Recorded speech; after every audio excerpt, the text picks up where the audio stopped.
ሰው በጣም እግዚአብሔርን አንደርስታንድ ሲያደርገው የሴኩሪቲ ጥያቄ አይኖረውም። ይገለኛል አይፈራም፣ ይጠለኛል አይፈራም። በወድቅም እጁ ላይ ነው፣ ቢገለኝም እሱ ፈልጎኝ ነው። ከምንም ይፈጥራል። እኔ እናንተ ገጣጥመን ነው የምናገኘው። እግዚአብሔር ከምንም ይሁን ብቻ ነው የሚለው።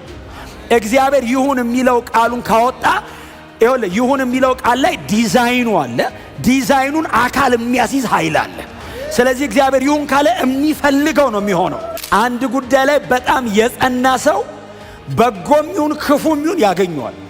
አንድ ጉዳይ ላይ የተጋ ሰው ባይሰው መጨበጡ አይቀርም። መንፈስ ቅዱስ መጥቶ ይሁሉ ጸጋ ፈሶ በየቀኑ እየተገናኘን እየጸለይን እንኳን እንደዚህ አይነት እምነት አምኖ ለመራመድ ያለው ሲቃይ ተውት። በዚህ ሌቭል በጣም ጥቃቅን ነገሮችን ሳክሪፋይ ለማድረግ ያለ ሲቃይ እምነት እኮ ነው። እምነት በእግዚአብሔር ላይ ያለ የመደገፍ ልክ አይቻልም። ማፍረስ አትችልም። ሶቨሪን ነው፣ ሉዓላዊ ነው። የመጨረሻ ውሳኔ የሱ ቃል ነው። ትዕግስት በጽናት ነው የሚፈተነው፣ በኢንዱራንስ ነው የሚፈተነው። ትዕግስት በጽናት ነው የሚፈተነው። እምነት በስራ ነው የሚፈተነው። እና እኛ ወክ አድርገን እንወጣለን፣ እግዚአብሔር ያቀርባል። የራሱን እግዚአብሔር ያቀርባል። የሚመጥነውን ያቀርባል። የሚያረካውን ያቀርባል። እግዚአብሔር እፎ የሚልበትን ያቀርባል። የራሴን እኔ ያቀርባለሁ አለ። ፔንፉል ነው መንገዱ፣ ቀላል አይደለም። ኢንጆይ አያረገውም፣ ሰፈር ነው የሚያረገው፣ ሲቃይ ነው። ግን እግዚአብሔር ይበልጣል። በጣም ስለሚወደኝ ነው ናካለኝ። ለምን? እግዚአብሔር ማን እንደሆነ ገብቶኛል ነው። ካልገባ ነው የምትፈራው። ካልገባ ነው ይጠለኛል ብለህ የምትፈራው። ማን እንደሆነ ካወቅ አንድ ልጁን ስለኔ ሲል መስዋዕት አድርጎ ያቀረበ አንድያ ልጁን ለኔ ሲል መስዋዕት ያደረገ አምላክ በሆነ ነገር ይጠለኛል ስለማላቀው ነው። ፋውንዴሽናል ነገር ነው። እምነት አየህ ከምትነካው በላይ ያስረዳል። ይሄ መሬት እውነት እንዳልሆነ እንደሚያረጅና እንደሚያልፍ ማን ያስረዳ? እምነት። መች ፈርሶ ያውቃል? መሬት ገና ነው እኮ አልፈረሰም። የተጠቀለለ ሰማይና ምድር እኮ የለም፣ ገና እኮ ነው የሚጠቀለል። እንደሚጠቀለል እርግጠኛ ነኝ። ማን ያስረዳ? እምነት። የኪዳን መጀመሪያ የእምነት መክፈሻ በር ላይ ቆሞ መጨረሻውን አየው። እምነት በጣም ከባድ ነገር ነው። የማናየውን የሚያስረግጥ አይደል? ያልነካነው ነገር ደግሞ እውነተኛ እንደሆነ የሚያስረዳ ነው። አላየውም እኮ እርግጠኛ ነው። በእምነትና በትዕግስት ከዛ የተስፋውን ቃል ወራሾች። እምነት አለ፣ ትዕግስት አለ፣ የተወረሰ ኢንሄሪታንስ አለ፣ ርስት አለ፣ የተወረሰ ርስት አለ። እምነት ይቀድማል፣ ከዛ ትዕግስት አለ፣ ከዛ የሚወረስ ነገር አለ። የተሰጣቸውን የተስፋ ቃል አልያዙትም፣ ግን ከሩቅ ሰላም አሉ። እርግጠኛ ነበሩ፣ አመኑ፣ ታገሱ። በእርግጠኝነት አምነው ሞቱ። እንደሚጨብጡት እርግጠኛ ናቸው። እምነት፣ ትዕግስት፣ መውረስ፣ ተስፋ መውረስ። እምነት ይቀድማል። እምነት መሰረት ነው። በእግዚአብሔር ላይ ያለ መደገፍ መሰረት ነው። የሚወረሰውን ነገር ግን ለመያዝ ወይንም የሚወረስ ነገር አለ ብሎ ያንን ለመጨበጥ ማመንና መታገስ ምንም ጥያቄ ውስጥ የሚገቡ ጉዳዮች አይደሉም። የሌለውን እንዳለ አድርጎ በሚጠራ ለሙታንም ሕይወት በሚሰጥ ባመነበት በአምላኩ የሁላችን አባት ሆነ ይላል። የሌለውን እንዳለ አድርገህ የምትጠራ ነህ እና ይስሐቅ የለም አንተ መጥተህ ትጠራዋለህ። አይ ጥላውን አይደለም የሚጠራው፣ እግዚአብሔር ነው የሚጠራው። አንተ ስትጠራው አይመጣም። እግዚአብሔር አንተ ቤት ከጠራ ይመጣል። የጠራው ጥራው አይመጣም። እግዚአብሔር ይጥራው።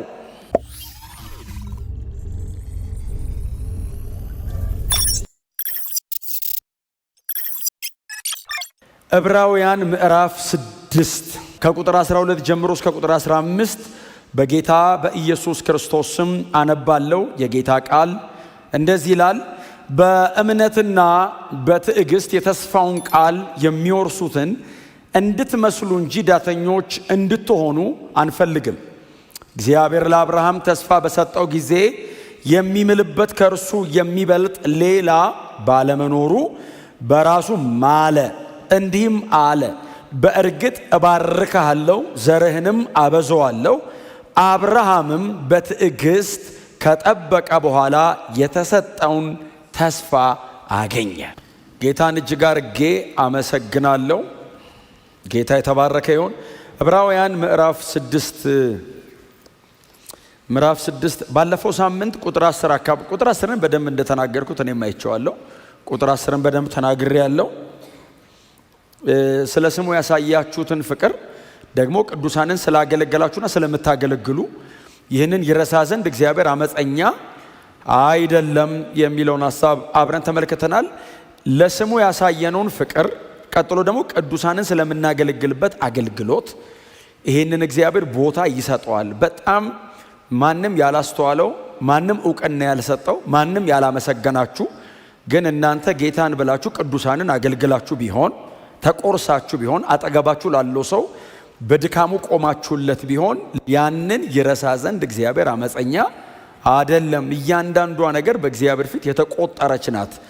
ብዙ ጊዜ እንደምንነጋገረው ምስጋና ጠብቀን ምንም አናረግም፣ ሪተርን ጠብቀን ምንም አናረግም። ይሄ ቤተ ክርስቲያን ስለሆነ አጠገባችን ላለውም ሰው ስናረግ ደግሞ እየተደረገልንን እያሰብን ስለሆነ የምናረገው በፍጹም ሪተርን አስበን አናደርገውም። እግዚአብሔር ግን ሪተርን አለው ነው አይደል? የመጽሐፉ ሐሳብ እግዚአብሔር አይረሳም ማለት ይከፍላል ማለት ነው። ስለዚህ ቅዱሳንን ስላገለገላችሁና ስለምታገለግሉ፣ ቀጥሎ ደግሞ ለስሙ ያሳያችሁትን ፍቅር ይረሳ ዘንድ እግዚአብሔር አመፀኛ አይደለም፣ ሰውም አይደለም። ስሙ ለዘላለም የተመሰገነ ይሁን። ክብር ለእግዚአብሔር ይሁን።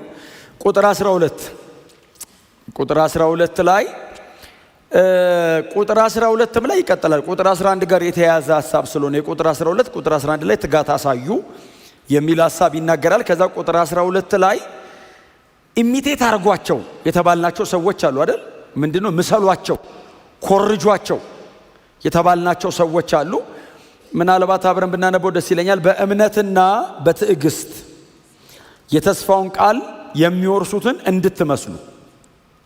እሱ ድረስ አንብቡት እንጂ ዳተኞች የሚለው እዚህ ድረስ መታችሁ የምትመስሉት የሚለው ድረስ ላንብበው። በእምነትና በትዕግስት የተስፋውን ቃል የሚወርሱትን እንድትመስሉ አይደለም የሚለው? በእምነትና በትዕግስት የተስፋውን ቃል የሚወርሱትን እንድትመስሏቸው ብሎ የሚጠቀመው ቃል ኢሚቴት እንድታደርጓቸው፣ በድርጊት በተግባር በስራ የነሱ አይነት እንድትሆኑ። ክብር ለእግዚአብሔር ይሁን። ኢሚቴተርስ የሚመስለው ግን ተከታትሎ ነው የሚመስለው፣ አጥንቶት ነው የሚመስለው። አረጋገጣቸውን፣ አካሄዳቸውን፣ የህይወታቸውን ፕሪንሲፕልስ፣ ኮንቪክሽናቸውን፣ የሚኖሩለትና የሚሞቱለትን፣ የሚወዱትና የሚጠሉትን ነገር ተጠግቶ ያጠና ነው የሚመስለው እና ተናጋሪ ሳይሆን አድራጊ ማለት ነው። ኢሚቴተርስ ማለት አድራጊ ማለት ነው። ባይዘው ተናጋሪ ማለት አይደለም። ሰዎቹ ያደረጉትን የሚደግም እግር በእግር የሚከተል ምሰሏቸው የተባልናቸው ሰዎች በእምነትና በትዕግስት የተስፋውን ቃል የወረሱትን ሰዎች ነው ምሰሉ የተባለ። የብሉይ ኪዳን አባቶችን ነው የዚህ ደብዳቤ ጸሐፊ እስከ ዛሬም ድረስ እያወራን ያለን እሱን ስለሆነ የብሉይ ኪዳን አባቶችን ነው የሚያመጣው። እንድንመስላቸው፣ እንድንኮርጃቸው፣ በጣም እንድንከታተላቸውና እንድናያቸው የዚህ ደብዳቤ ጸሐፊ ጎትቶ ለዕብራውያኑ የሚያመጣቸው የብሉይ ኪዳን አባቶችን ነው። በእምነትና በትዕግስት ከዛ የተስፋውን ቃል ወራሾች። እምነት አለ፣ ትዕግስት አለ፣ የተወረሰ ኢንሄሪታንስ አለ፣ ርስት አለ፣ የተወረሰ ርስት አለ። እምነት ይቀድማል፣ ከዛ ትዕግስት አለ፣ ከዛ የሚወረስ ነገር አለ። ስለዚህ የብሉይ ኪዳን አባቶች እምነት ነበራቸው፣ ትዕግስት ነበራቸው፣ የወረሱት ነገር አለ። ሶስት ነገር አይደል እዚህ ቁጥር ላይ ያለው? እምነት ይቀድማል፣ ከዛ ትዕግስት ፐርሰቨራንስ ይቀጥላል፣ ከዛ ደግሞ ኢንሄሪታንስ አለ። ስለዚህ እነዚህ ሶስት ነገሮች የሚነጣጠሉ አይደሉም፣ ቦታ የሚቀያየሩም አይደሉም። እምነት ይቀድማል። እምነት መሰረት ነው። በእግዚአብሔር ላይ ያለ መደገፍ መሰረት ነው። የዚህ ደብዳቤ ተደራሲያን በተወሰነ መንገድ ከእምነት ጎደል እያሉበት ነው። ምዕራፍ 4ን በጣም ብዙ ስላየ ነው። እንደውም እያፈገፈጉ ነው። ከክርስትና ወደ ይሁዲነት ፊታቸውን እያዞሩ ነው እና የካዱትን ምናምን የሚል ባለፈው ስናወራ አልነበረ? በጣም አገር የሚያጨቃጭቅ ጉዳይ ቁጥር 6 ቁጥር 7 ቁጥር 8 እሱ ላይ አይደለ የቆየ ነው። የካዱትን ሁሉ ይላል እና ከአለማመን ወደ ኋላ እየተጎተቱበት ስላስቸገሩት ማመን አለባችሁ። በእምነት በትዕግስት የወረሱትን እነዚያን ኢሚቴት አድርጓቸው ይልና እንደ ምሳሌ የሚያቀርበው ማንን ነው? አባታችን አብርሃምን ነው። ክብር ለእግዚአብሔር ይሁን። አባታችን አብርሃም አይደል? ከቁጥር 13 እስከ 15 አብርሃምን ኢሚቴት አድርጉት፣ ምሰሏቸው ተብሎ እነማ ለምሳሌ ሲሉ አንደኛ አብርሃም ሌሎችም አሉ። ምናልባት ጊዜ ካለ በኋላ ላይ ሄደን እናያቸዋለን። ግን አብርሃም በቂ ነው። እዚሁ ደብዳቤ ምዕራፍ 11 ላይ አሉ የብሉይ ኪዳን የእምነት ጀግኖች አባቶች። ጀግኖች የእምነት አባት ይሄ ሰውዬ ነው። ሌሎቹ ግን ጀግኖች ጭምር ናቸው። አምነው ሞቱ የተባሉ፣ አምነው ጸንተው የተሰጣቸውን የተስፋ ቃል አልያዙትም፣ ግን ከሩቅ ሰላም አሉ። እርግጠኛ ነበሩ። አመኑ፣ ታገሱ፣ በእርግጠኝነት አምነው ሞቱ። እንደሚጨብጡት እርግጠኛ ናቸው። እምነት፣ ትዕግስት፣ መውረስ፣ ተስፋ መውረስ ምሰሉ። ክብር ለእግዚአብሔር ይሁን። ሶስቱም ቀላል ነገር አይደለም። በጣም የከበሩ ናቸው። ሶስቱም እጅግ በጣም የከበሩ ናቸው። ኢንሄሪታንሱን የሚወረሰውን ነገር ግን ለመያዝ ወይንም የሚወረስ ነገር አለ ብሎ ያንን ለመጨበጥ ማመንና መታገስ ምንም ጥያቄ ውስጥ የሚገቡ ጉዳዮች አይደሉም። ትዕግስት በጽናት ነው የሚፈተነው፣ በኢንዱራንስ ነው የሚፈተነው። ትዕግስት በጽናት ነው የሚፈተነው። እምነት በስራ ነው የሚፈተነው። ክብር ለእግዚአብሔር ይሁን። አንድ ጉዳይ ላይ በጣም የጸና ሰው በጎም ይሁን ክፉም ይሁን ያገኘዋል። አንድ ጉዳይ ላይ የተጋ ሰው ባይዘው መጨበጡ አይቀርም። የቀረቡልንን ሰዎች ዝም ብላችሁ እያቸው። ለምሳሌ አሁን የቀረበውን ሰው እዩት። አባታችን አብርሃም የዚህ ደብዳቤ ጸሐፊ በኋላ እንደሚያነሳው ስላሰበ እዚህ ጋር ዝም ብሎ ነው አይደለ? ነካ ነካ አድርጎት ያለፈው ቁጥር 13 ላይ እግዚአብሔር ለአብርሃም ተስፋ በሰጠው ጊዜ፣ አሁን እግዚአብሔር ለአብርሃም ተስፋ በሰጠው ጊዜ የሚምልበት ከሱ የሚበልጥ ስላልነበረ በራሱ ማለ ብሎ ከምዕራፍ 12 ጀምሮ ዘፍጥረት ላይ ያለውን ሙሉ የአብርሃምን ታሪክ በሁለት ቁጥሩ ስብስብ ባደረገ የሰውዬ ትንሽ ጨከን ይላል ሲጽፍ። ማድመቅና ማጉላት የሚፈልገው ኢየሱስን ስለሆነ የብሉይ ኪዳን አባቶችን ትንሽ ጨቁናቸዋል። እኔ እንደሱ አይደለሁም፣ በደንብ አዝናናቸዋለሁ። በደንብ ፈታ አድርጌ ነው የምናገራቸው። ደግሞ በእውነት ነው የምላቸው። እኔ አዲስ ኪዳን ላይ ከብሉይ ኪዳን ተሻገረው ከመጡ ሰዎች እንደ አብርሃም አይነት ትልቅ ሰው የለም። ባይዘው አብርሃምና ሙሴ ናቸው ዋናዎቹ። እንደ አብርሃም ግን በሁሉም የአዲስ ኪዳን መጽሐፍት ላይ ከጌታችን ከኢየሱስ ክርስቶስ ጀምሮ እስከ መጨረሻው ድረስ እንደ አብርሃም ብዙ ጊዜ ስሙ የተጠቀሰ ሰው የለም።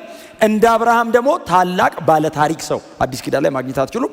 እዚህ ደብዳቤም ላይ ዋና ነው። ባይዘው አብርሃም ዋና ነው። እንዲህ በቀላሉ አይላቀቅም አብርሃም። ዕብራውያን የአብርሃም ልጆች ነን ብለው ስለሚያምኑ እና እግዚአብሔር ለአብርሃም ተስፋ በሰጠው ጊዜ ትዝ ይላችኋል። ዘፍጥረት ምዕራፍ 12 ላይ በጣም ኖውን ነው፣ ግን ሁሌ ባወራው ነው አይሰለቸኝ፣ በእውነት አይደክመኝም የአብርሃም ታሪክ። ምክንያቱም አምኖ የወጣ ታላቅ አባት ነው። በጣም ታላቅ ሰው ነው አብርሃም። አሁን ሌላ ሰው አመነ ቢባል አትሊስት አብርሃም ከፊቱ አለ።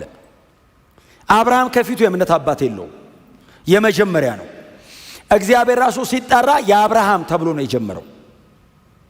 ከፊቱ እከል የሚለው ሞዴል የለውም። አብርሃም የኛ አይነት ነው፣ እንደምታውቁት ያመነ አሕዛብ ነው። እስራኤል ምናምን የተመረጠ ነው የሚባለው በዚህ ከሱ በኋላ ነው። አብርሃም ያመነ አሕዛብ የኛ አይነት ነው። አሕዛብ ነበረ፣ አምኖ ነው። እኛ ባይዘው ቀጥታ የአብርሃም የኛው አይነት ነው። አብርሃም ከከለዳውያን መንደር ከኡር ነው የጠራው እግዚአብሔር። ምንም እኮ የማያውቅ ሰውዬ እኮ ነው። ታራ የሚባል ሀገር የሚኖር የአባቱ ቤት ውስጥ ጣዖት እየሰራ አብሮ የሚያመልክ አይነት የከለዳውያን አገር ሰው ነው፣ ነዋሪ ነው። አብርሃምን እኮ እግዚአብሔር እስራኤል አንድ ሰሞን በጣም አስቸገረች። በጣም የተመረጥኩ ነኝ ብላ እግዚአብሔር ላይ ሁሉ በቃ የተመረጥነን አይነት ሲሉ እንዴ ላስታውስ፣ አባታ አሞራዊ እናት ኬጢያዊ ናት፣ እኔ ነኝ ባይዘው መርጬ ልዩ ያረኩ እንጂ ወደ ኋላ እኮ ከተጠና እኮ ከጣዖት አምልኮ ነው ያመጣው። አብርሃም ነው ባይዘው ስሩ ሲመዘዝ እና እግዚአብሔር አብርሃም ጋር መጣና ምዕራፍ 12 ላይ ተገለጠለት። እግዚአብሔር ለአብርሃም ሲገለጥለት አብርሃም ያንን የእግዚአብሔርን ብርሃን አየ። እግዚአብሔር የተገለጠለት ቀን ተስፋን የሰጠው የተገለጠለት ቀን እግዚአብሔር የመጣ ቀን አብርሃም አለው። አብርሃም ነበር የመጀመሪያ ስሙ። አቤት አለ። ከሀገር ከዘመድ ከአባት ቤት ውጣ አለው። ወዴት ሲለው እኔ ወደ ማሳይህ ምድር ውጣ አለው። መጽሐፍ ሲናገር አብርሃምም እግዚአብሔር እንደተናገረው ወጣ የሚል ቃል አለ። እኛ ለመውጣት እግዚአብሔር ውጣ ቢለን አንድ 30 ሰው መጥቶ በህልሙ ካላየ ካልተረጋገጠ እኛም ደጋግመን ካላየን አንወጣም። አብርሃም ሲጀመር ደግሜ ቢለው እግዚአብሔርም ደግሞ አይመጣም፣ ቶሎ አይመጣም። የድሮ መጣው ብሎ በ14 ዓመት ምናምን ነው የሚመጣው። እና ውጣ አለው። ወደ ልውጣ ሲለው እኔ ወደማሳይ አይደል ያለው፣ ወደምታውቀው አላለው። እኔ ወደማሳይ ወደዚያ ምድር ውጣ አለው።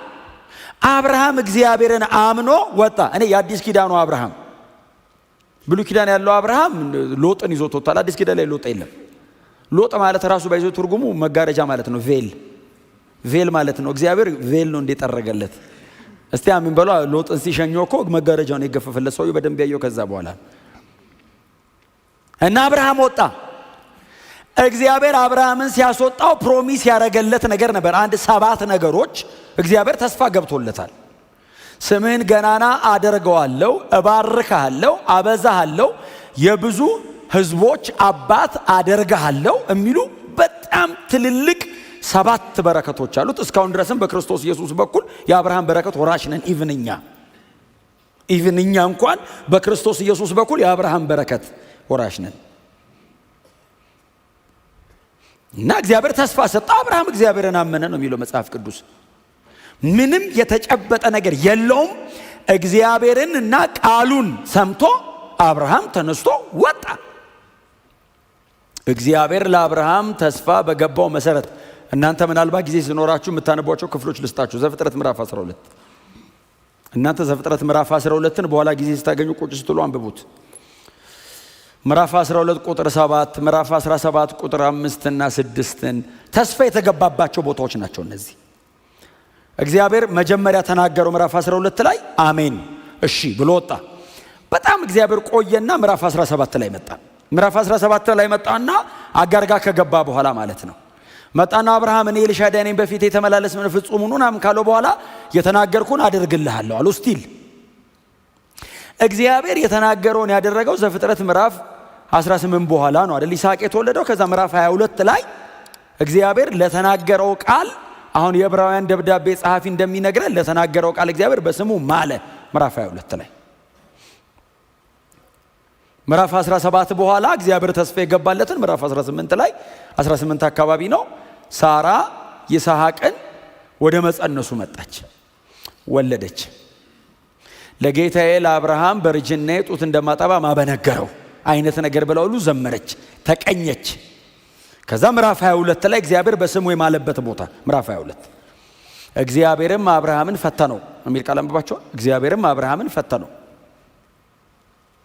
አንድ ልጅህን ለእኔ መስዋዕት አድርገህ አቅርብልኝ አለው። ምዕራፍ 22 ላይ አብርሃም እግዚአብሔርን አመነ። መስዋዕት አድርገህ አቅርብልኝ ሲለው አብርሃም እግዚአብሔርን አመነ። ከባድ ነው። እኔ የክፍሉ ሐሳብ ስለሆነ ልስበካችሁ እንጂ አሁን ልጅ መስዋዕት ማድረግ አሁን ላንብብላችሁ። እስቲ ምዕራፍ 11 ላይ ሂዱ። እስቲ ቁጥር 17 ጀምሮ ላንብብላችሁ። ምዕራፍ 11 ቁጥር 17 ጀምሮ ምንድነው የሚለው? አብርሃም እግዚአብሔር በፈተነው ጊዜ ይስሐቅን መስዋዕት አድርጎ በእምነት ለማቅረብ አሰበ ነው የሚለው። አቀረበ፣ በእምነት አቀረበ። የተስፋን ቃል የተቀበለው እርሱ አንድ ልጁን ሊሰዋ ዝግጁ ነበር። የሚቀጥለው ቁጥር 18ን ስሙ። ይህም እግዚአብሔር ዘር በይስሐቅ ይጠራል ያለለት ነበር። አሁን እግዚአብሔር መጣና አብርሃምን ፈተነው። አንድ ልጅን አምጣ ሲለው ይስሐቅን የዕብራውያኑ ጸሐፊ ሲጠራው ምን ብሎ ጠራው?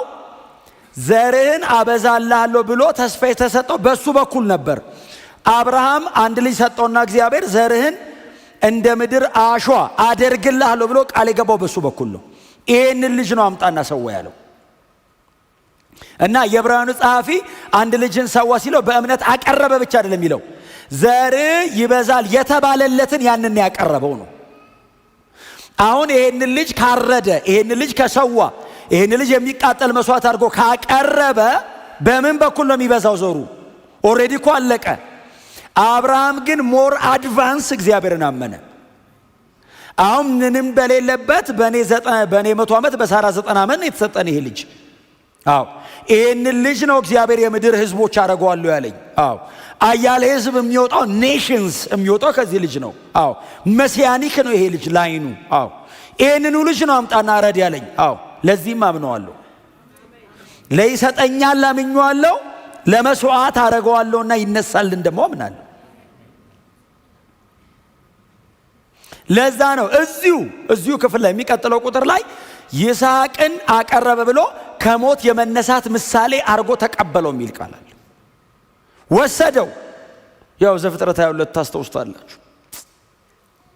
በጣም አብርሃም የእምነት አባት መሆን አለበት። በርጅናው 114 ዓመቱ መሰለኝ ልጁ 14 ዓመት ልጅ ነው። አሰባችሁታል? አብረው ይሄዱ በአህዮች ጭኖ በባሪያዎች አድርጎ እንጨት ይዞ መጥቶ ተራራው ጋር እግዚአብሔር ያመለከተው ተራራ ጋር ሲደርስ አህዮቹና ባሪያዎቹ ነው አይደል እናንተ በዚህ ቆዩኝ ያለው። እናንተ በዚህ ቆዩኝ እኔና ልጄ ሰግደንና ሰውተን ነው የሚለው። ባይዘው ኢንተርቼንጀብል ቃላቶች አሉ። ሰግደን እንመጣለን፣ ቀጥሎስ ሰውተን እንመጣለን። አሁን ባሮቹ አብርሃም ጌታቸው ስለሆነ መጠየቅ መብት ብዙ ስለሌላቸው እንጂ ሰውተን እንመጣለን። ምንድነው የምትሰውት? አብርሃም ማን ሊሰዋ ነው? ሄጄ መስዋዕት ማደረገው ይሄንን ልጅ ነው። አብሬ የምመለሰውም ግን ከዚህ ልጅ ጋር ነው።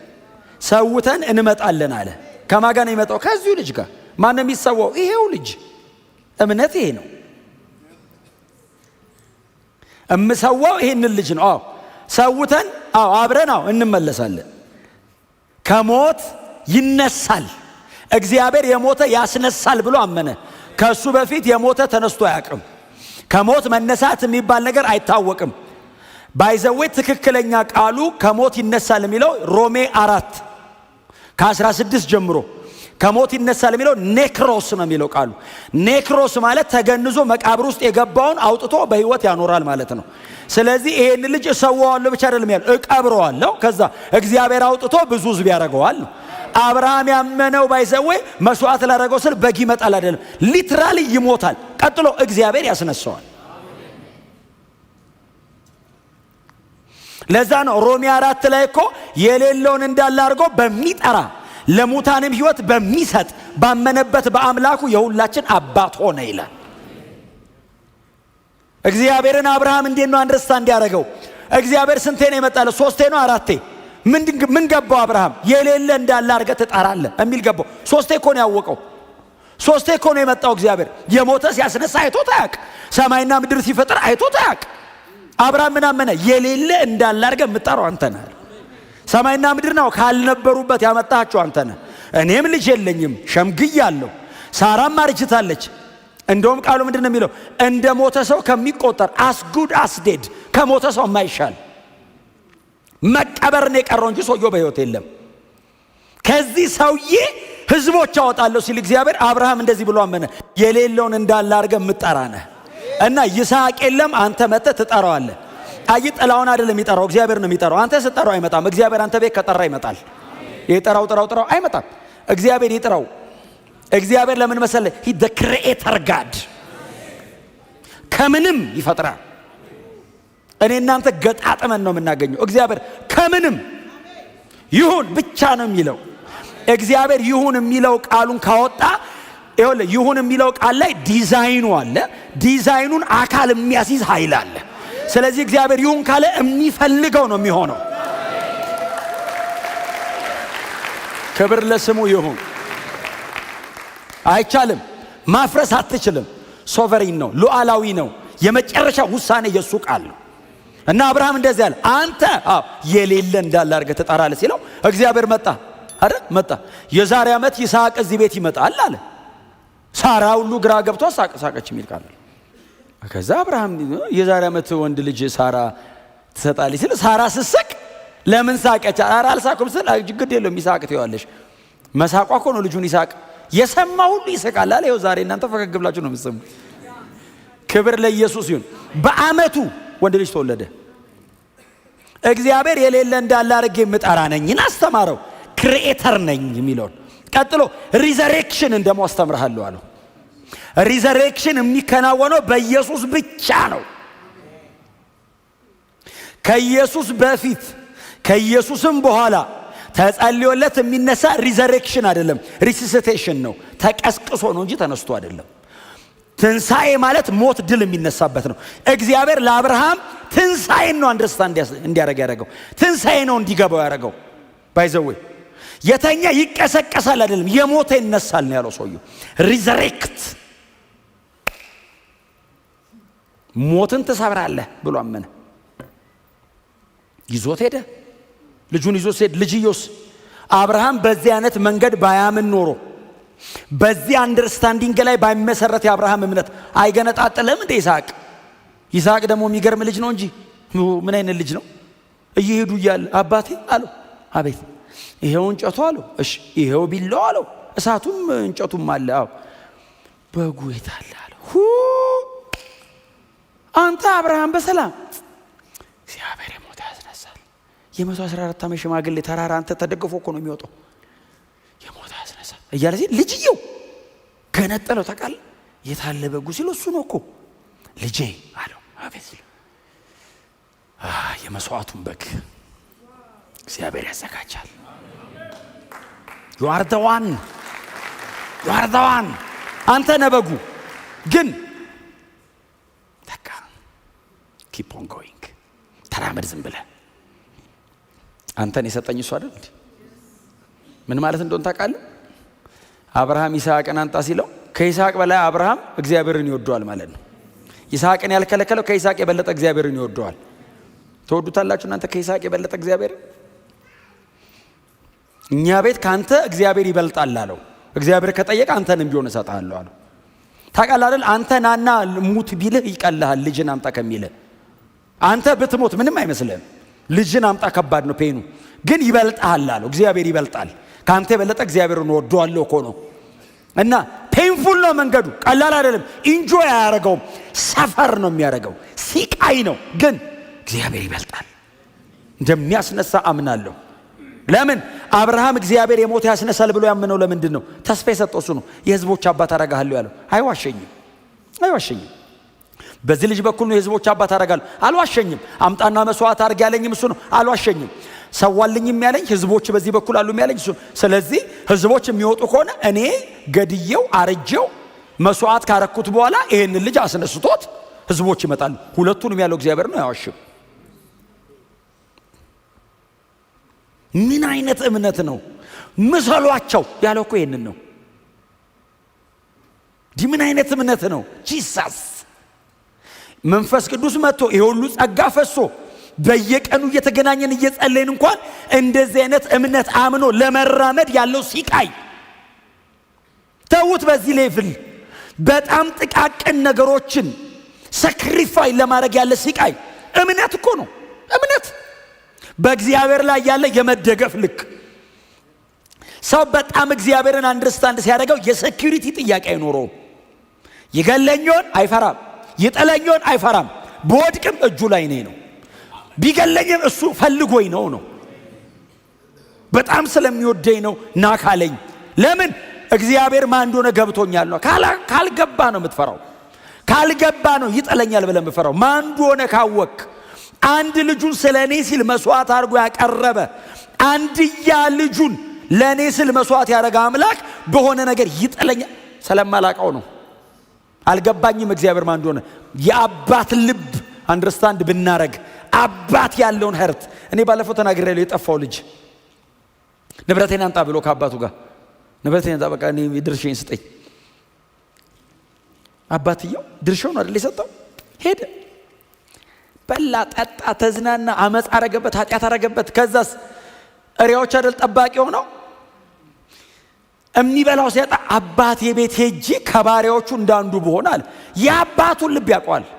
አድገኛ ልጅ እንደ ባሪያው ቢያረገኝ ብሎ መጣ። የተቀዳደደ ልብስ ለብሶ እሪያ መሃል ነው የሚውለው። አስበው እንግዲህ ሰውነቱን፣ ጠረኑን አስበው። ልጁ አይመስልም። ሲመጣ ለአባትየው ነገሩት። ልጅ መጣ አሉት። ከሩቅ ሲያየው አባትየው ጮኸ።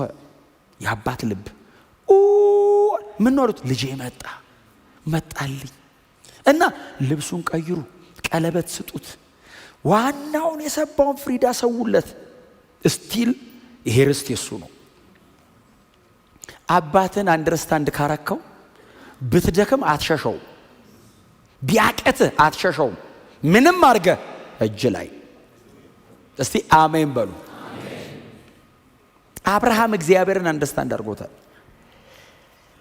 ሮሜ 4 ላይ ሄደና አንብባ። ዝም ብለህ አንድ በጣም ልቤን የሚነካኝ ቃል አለ። ሮሜ 4 ላይ አዲስ ኪዳን ላይ ጳውሎስ የሚሉ ሰውዬ የብሉይ ኪዳን አባቶችን የሚያይበት መንገድ በጣም አስደናቂ ነው። ቁጥር 17 ጀምሮ ምንድነው የሚለው? ይህም የብዙ ሕዝብ አባት አድርጌያለሁ ተብሎ እንደተጻፈው ነው። እርሱም ለሙታን ሕይወትን በሚሰጥ ያልነበረውን እንደነበረ በሚያደርግ ባመነበት አምላክ ፊት አባታችን ነው።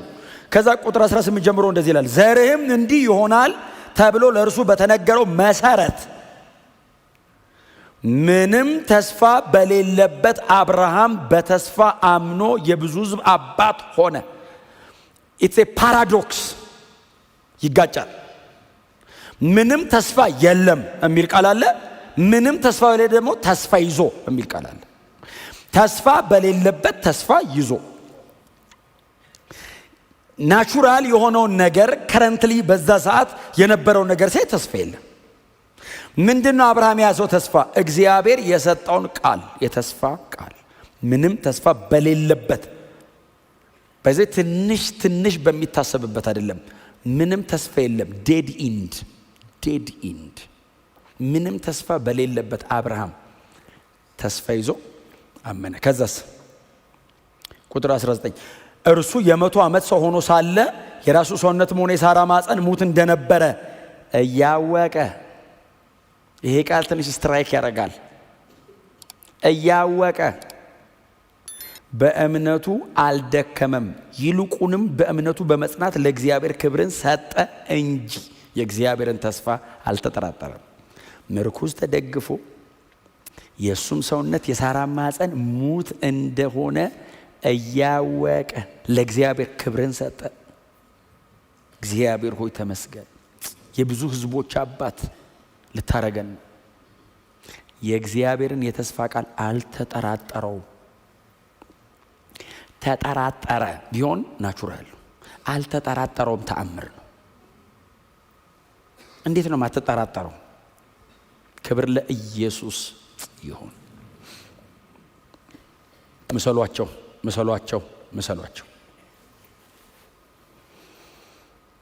ከዛ በኋላ ነው ይስሐቅን በስሙ ማለት ያለበት ክፍል ይስሐቅን ወሰደው፣ መሰዊያ ያዘጋጀ፣ ልጁን አስተኛው። እኔ ልጁ አይገርማችሁም? ግን አንተ ነህ የምትሰዋው ብሎ አስተኛው። ተኛ እንዳያስቸግረው ሆኖ ሽማግሌ ነው አባትየው። በኢየሱስ ስም ጨርሷል እኮ፣ አርዶታል እኮ። ቢላው አነሳ እኮ ይላል እኮ። ሊሰዋው ልጁን አስተኝቶት ሊሰዋው ሲል የእግዚአብሔር እየጠበቀው ነው። እግዚአብሔር ያረጋዋል ያረጋው። ዘፍጥረት 22ኛ እያነበብን ነው። አብርሃም እየተራመደው ነው። እግሩን ብድግ ሲያደርግ ነው የሚቀጥለው ቁጥር የሚጻፈው። ወክ ሲያደርግ ነው የሚቀጥለው ቁጥር ዱብ በሚለው ሰውየው ሲራመድ ነው። አብርሃም በግ እንዳለ አያውቅም። ባይዘው አመነ የሚለው በግ አለ ብሎ አይደለም። እሰዋለሁ የሞት ይነሳል። አነቃነቀው እግዚአብሔርን። ብድግ አድርጎ ሊያርድ ሲል የእግዚአብሔር መልአክ አብርሃም አቤት ቢላው እንደያዘ በብላቴናው ላይ እንዳታሳርፈው። አብርሃም እንደዚህ እንደያዘ ምን ነው? እግዚአብሔርም የሚል ቃል አለ። የእግዚአብሔር መልአክ ነው እንዳታሳርፈው። እግዚአብሔር መጣ ከኋላው። እግዚአብሔርም ምን ያህል እንደምትወደኝ ዛሬ አይቻለሁ። አይ ለአብርሃም እምነት ነው፣ ለእግዚአብሔር ፍቅር ነው። አብርሃም አመንኩ ነው፣ እግዚአብሔር ወደድከኝ አለው። የበለጠ ትወደኛለህ ምን ያህል እንደሆነ አለውና አንድ ልጅህን አልከለከልከኝም። ስለዚህ አለ እግዚአብሔር ለባሪያዬ ለአብርሃም የተናገርኩትን እንደምፈጽምለት በስሜ ምያለሁ ዛሬ አለ። እግዚአብሔር በስሙ ማለ። ለባሬ ለወዳጄ ለአብርሃም ተናግሬዋለሁ አደርገዋለሁ ያህዌ ብሎ ስሙን ጠርቶ ማለ። እግዚአብሔር ከሱ የሚበልጥ ስላልነበረ በስሙ ማለ። ያልኩ ነው ምንም ሳይቀር አደርግልሃለሁ አለው። በረታ፣ ደከም፣ ቃቃተ አረጋዋለሁ አለ። ለምን? ከዚህ የሚበልጥ ምን ልሰጠኝ ትችላለህ? እኔስ ከዚህ በላይ ምን ልጠይቅህ እችላለሁ አለው። ምንም ሊጠይቀው አይችልም ከይስሐቅ በላይ። ይስሐቅን ከሰጠው ምንም ይሰጠዋል። ከሁሉም ነገር የበለጠ ትወደኛለህ እኔን አለው። በጣም በትህትና አጠገባቸው ያለው ሰው ከምንም ነገር በላይ እግዚአብሔርን ውደደው በሉት። አየ እግዚአብሔር መጣና ምያለው ካለው በኋላ ምንድነው ያለው? በል ልጁን አንሳው። ከዛስ አለው በሰሰበቄ የታሰረ በግ ጫካ ውስጥ ቆሟል። እግዚአብሔር አዘጋጅቶ ያ በግ ሮጦ መጥቶ አይደለም እግዚአብሔርን ያዘጋጀው፣ ለዛ ቀን ፈጥሮትም ይሆናል። በጉ ቆሟል። ውሰድና ሰዋው አለው። አብርሃም በጉን ወስዶ ሰዋና የሚቃጠል መስዋዕት አደረገውና አብርሃም እንደዚህ አለ፣ በእግዚአብሔር ተራራ ሁል ጊዜ እግዚአብሔር ያዘጋጃል አለ። በእግዚአብሔር ተራራ ላይ ሁል ጊዜ። ክብር ለኢየሱስ ይሁን። አይ ጂኦግራፊካሊ በአቀማመጥ ደረጃ አብርሃም ይስሐቅን ያቀረበበት የሞሪያ ተራራና ጌታ ኢየሱስ ክርስቶስ መስዋዕቱን የቀረበበት ተራራ ይተያያሉ። ስለዚህ እዚህ ጋር መዛጋም እግዚአብሔር በግ አቅራቢ ነኝ አለ። እኔ ነኝ በግ ማቀርበው አለ። አንተ ያመጣውን በግ እኔ አልወስደውም አለ እግዚአብሔር። አንተ የምታመጣው በግ ጥላ ነው የራስ ያለኝ አለ። እዚህ ጋርም እኔ ነኝ ያቀረብኩት፣ ያንተ ልጅ አልወሰድኩብም። እዛም ጋር በግ አቅራቢ ነኝ አለ። የዓለምን ሁሉ ኃጢአት የሚያስወግድ የእግዚአብሔር በግ። ክብር ለኢየሱስ ይሁን። እግዚአብሔር የተናገርኩትን አደርጋለሁ ያለው ምን ማለቱ ነው? ልጄን ኢየሱስን እልካለሁ። ተዛስ በሰው ልጆች ምትክ ማንም እየወጣ መስዋዕት ይሆን አይቀርብም። እኔ ካሞሽም ሞሎክም አይደለም የበኩር ልጅም ወስደው የራሴ ልጅ አለኝ፣ ልጄን አቀርባለሁ። የዓለምን ሁሉ ኃጢአት በአንድ ቀን ተክቶ ገብቶ የሚያስወግድልኝ በሰሰበቅ ግንባሩ ላይ ተደርጎለታል። ጌታችን ኢየሱስ ክርስቶስ የሾህ አክሊል አድርጎ ያንን ወደ ራስ ቅል ጉዞን ተጉዞ ተራራውን ወጥቶ መስዋዕት በጋለኝ እኔ ሁሌ በጋ አቅራቢ ነኝ ሲል አብርሃም እንደተቃል በእግዚአብሔር ተራራ። ይሄኛው የሞሪያ ተራራም የእግዚአብሔር ነው። ያው ዛጋ ያው ቀራኒዮ በእግዚአብሔር ተራራ ሁሌ እግዚአብሔር ያዘጋጃል። እና እኛ ወክ አድርገን እንወጣለን፣ እግዚአብሔር ያቀርባል። የራሱን እግዚአብሔር ያቀርባል። የሚመጥነውን ያቀርባል። የሚያረካውን ያቀርባል። እግዚአብሔር እፎ የሚልበትን ያቀርባል። የራሴን እኔ ያቀርባለሁ አለ። ስለኔ ምትኮ ነው የሚሞት እንዳለ በአብርሃም በኩል እግዚአብሔር ተናገረ። ገላትያ ላይ ጳውሎስ ለዛ ነው እግዚአብሔር ለአብርሃም ወንጌል ሰበከው አለ። ሊትራሊ የአብርሃም ወንጌላዊ እግዚአብሔር ነው። ለአብርሃም መጥቶ እግዚአብሔር ሰበከው። ምን ብሎ ሰበከው? ከሞት አስነሳለሁ፣ ትንሣኤ አደርጋለሁ። ለማ ለሰው ልጆች። በምን በኩል? ይኸው በግ አቅርቤ ሞትን እከለክላለሁ። እሱ መስዋዕት ይሆናል። በሱ ሞት እናንተ በሕይወት ትኖራላችሁ። ወንጌል ሰበከው። አብርሃም ወንጌል ገባው። ለዛ ነው ምሰሉት የተባልነው። አብርሃም ዝም ብሎ የሆነ ልጅ ማቅረብና አንድ ልጅ ተቀብሎ ከዛ በኋላ ልጁን አይቶ ድግስ ደግሶ መሞት ይሄ አይደለም የገባው አብርሃም። ለዛ ነው ዕብራውያን 11 ላይ መሰረት ያላትን እግዚአብሔር የፈጠራትና የሰራትን ከተማ ይጠባበቅ ነበር ይላል። እግዚአብሔር ርስት አድርጎ በሰጠው ሀገር ምጽአተኛ ሆነ ይላል። ምንድነው የገባው የሰውዬ? ምን አይነት የእግዚአብሔር ዘላለማዊ ዲዛይን ነው የገባው? እግዚአብሔር ርስት አድርጎ እኮ ነው የሰጠው። ምን ማለት እንደሆነ ታውቃለህ? እግዚአብሔር አስወርሳለሁ አላስወርሰው። ትንቢት ተነግሮ እግዚአብሔር ቢሰጥህ የተቀበልከውን ነገር የኔ አይደለም ብለህ ብታስቀምጠው እኮ ማለት ነው። እግዚአብሔር ራሱ ነው ተናግሮ የሰጠው። እግዚአብሔር በሰጠው ምድር እንደ ምጽአተኛ ሆነ ይላል። በምን? በድንኳን ኖረ ይላል። እግዚአብሔር በሰጠው ምድር እንካ አለ። እሺ ብሎ ተቀብሎ እንግዳ ነኝ። ለምን? እግዚአብሔር የፈጠራት አንድ፣ ቀጥሎ የሰራት ሁለት ከተማ ከላይ የምትመጣዋን ይጠባበቃል። አገሬ እዛ ነው። ወንጌል ገብቶታል። የኪዳን መጀመሪያ የእምነት መክፈቻ በር ላይ ቆሞ መጨረሻውን አየው። እምነት በጣም ከባድ ነገር ነው። የማናየውን የሚያስረግጥ አይደል? ያልነካነው ነገር ደግሞ እውነተኛ እንደሆነ የሚያስረዳ ነው። አላየውም እኮ እርግጠኛ ነው። እርግጠኛ ነው። አመነ፣ ከዛ ታገሰ፣ ከዛ ወራሽ ሆነ። ሶስቱ ተገጣጠመለት። ስንቱን ላውራው እንጂ ዛሬ ዕብራውያን 11 እንደርስበታለን። ማይቲ እብድ ነው ባይሰው የሚያደርገው ዕብራውያን 11 ሊትራሊ ሰው ራሱን ነው የሚጠለው። ለራስ እንዳትኖር ነው የሚያደርጉ ሰዎቹ። በዱር ኖሩ፣ በምድረ በዳ ኖሩ። ቀጥሎስ ተንከራተቱ የሚል ቃል አለ። መንከራተት ቆንጆ አይደለም ቃሉ። ለምን የተንከራተቱት? አምነው እና ጸኑ፣ ተንከራተቱ። ወደ ገዛ አገራቸው መመለስ ቢፈልጉ እድል ነበራቸው። የሚበልጠውን ነገር ግን ተስፋ አድርገዋልና እምቢ አሉ። ከዛስ ምንድነው ውጤቱ? እግዚአብሔር አምላካቸው ተብሎ ሊጠራ አላፈረም። ሪዋርዱ ምንድነው? አምላካቸው ነኝ አለ እግዚአብሔር ከሰማይ። እነሱ የኔ ናቸው አለ እግዚአብሔር። እስቲ አሜን በሏ። አምነው። በጣም እኔ ብዙ ጊዜ የምጠቀመው ቃል አለ፣ አምኖ ሞቱ የሚል ቃል። ምን ማለት ነው? አምኖ ሞቱ ሳይጨብጡ እምናርገው። እምነት ምን አይነት ጠንካራ ነገር ነው! ፋውንዴሽናል ነገር ነው። እምነት አየ ከምትነካው በላይ ያስረዳል። ይሄ መሬት እውነት እንዳልሆነ እንደሚያረጅና እንደሚያልፍ ማን ያስረዳ? እምነት። መች ፈርሶ ያውቃል? መሬት ገና ነው እኮ አልፈረሰም። የተጠቀለለ ሰማይና ምድር እኮ የለም፣ ገና እኮ ነው የሚጠቀለል። እንደሚጠቀለል እርግጠኛ ነኝ። ማን ያስረዳ? እምነት። ይሄ ሰማይና ምድር እንደተፈጠረ በእምነት፣ ዓለማት እንደተፈጠሩ በእምነት፣ ዓለማት እንደሚወገዱ በእምነት። አባቶች ወይንም እናንተ ያዛችሁ ትርጉም ሽማግሌዎቹ የተመሰከረላቸው በዚህ ነው። በምን? በእምነት። ፌዝ ፔስቲስ የሚል ቃል ፔስቲስ። በእግዚአብሔር ላይ ፉሊ ይደገፋሉ። ዲፐንደብል ናቸው።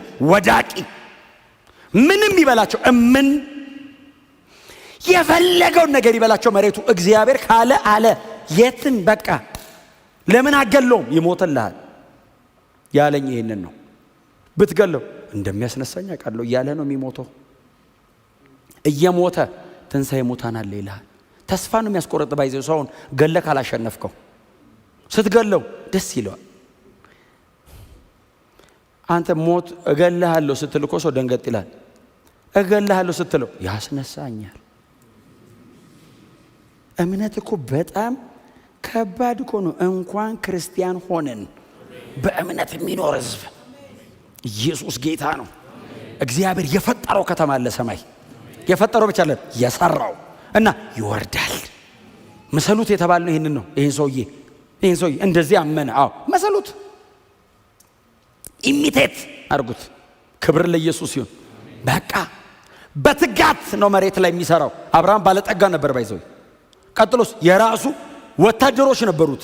ሄዶ ከሀገር ጋር ተዋግቶ አሸንፎ ይመጣል ባይዘው። በሁሉ ነገሩ ስኬታማ ነው። አኗኗሩን ጠጋ ብለት ድንኳን ውስጥ ነው የሚኖረው። ያን የሚያክል ግዙፍ ሰውዬ እሳቸው አቶ አብርሃም የት ነው የሚኖሩት ስትል የሆነ ድንኳን እዛ ቤት ነው ይላል። ጠጋ ብለ ምን ሆነው ነው አቶ አብርሃም? ሌላ ዲዛይን ያለው ቤቱ ሊሰሩ ያሰቡታል። አይ የለም። እና እዚህ ውስጥ ነው የምኖረው። ለምን? ቶሎ ነቀል አድርጌ ለመሄድ። ወዴት? እግዚአብሔር የሰራት ከተማ አለች። ይሄን እኔ ነኝ የሰራሁት። ያን እግዚአብሔር ነው የሰራው። ይሄን እኔ ነኝ መጥቼ ሰፍሬበት አገር ያረኩት። ያኛውን እኔ አይደለም የምሰፍርበት። እግዚአብሔር የሚኖርበት አገር አለ።